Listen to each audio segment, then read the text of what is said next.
Just related to decarbonization, you said you already made some bets or investments. Was that done with clarity, or was it done like, we have to do something, looking at the data, this is my best decision? I think it's a mix. I mean, we would not go all in with full risk, right? So what we have done is we teamed up with the charterer, North Sea Container Line, from Haugesund in Norway, and Elkem, which is also a large Norwegian conglomerate, so to say.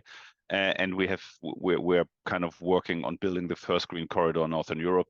We have ordered 2 ships, methanol dual fuel ships, but we have kind of back-to-back 15-year charter and 15-year also cargo commitment from Elkem, which made the deal, work, which makes, risk being shared. And I think that's the way to go about these, let's say, larger investments when it comes to decarbonization. You need to do it hand in glove with partners. One alone, I mean, Maersk is obviously a different animal than we are. They can, place their bets and they can look at it as a portfolio. For us, we will have to take every decision very, very cautiously and very, very analytical, so to say.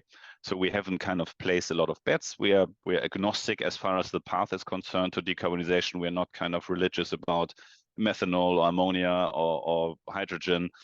We think, getting some exposure makes sense. To also, because if you don't get exposure, you just talk about it, right? Then you talk about it on parties, on events. Oh yeah, I know this and this. But you need to get exposure to really be closer to it, and then you can draw your conclusion and can decide how to navigate further. Very true. There's getting it from slides to investments seems like it's a long way in shipping if it's not economic sense. Do you think that some companies who are not diligent will also risk of going bankrupt if they are not doing the process you explain now, that they're just like jumping on the hot topic and that will hurt them in 5-year, 10-year run?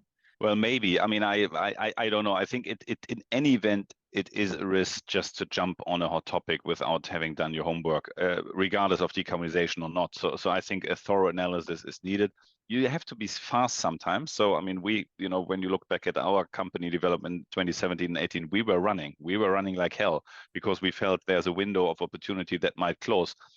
But that was in a at least in our assessment, and it could have been wrong, but it was right in our assessment, an environment where we were able to buy very, very cheap.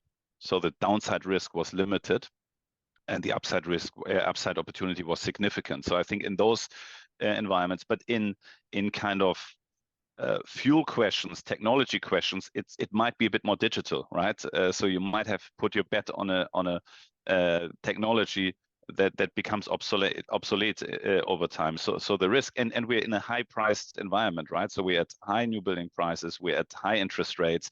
So it's a different world. So it's probably not the world to run as fast as you can, but it's currently an era where you rather, place your bets very cautiously and analytical.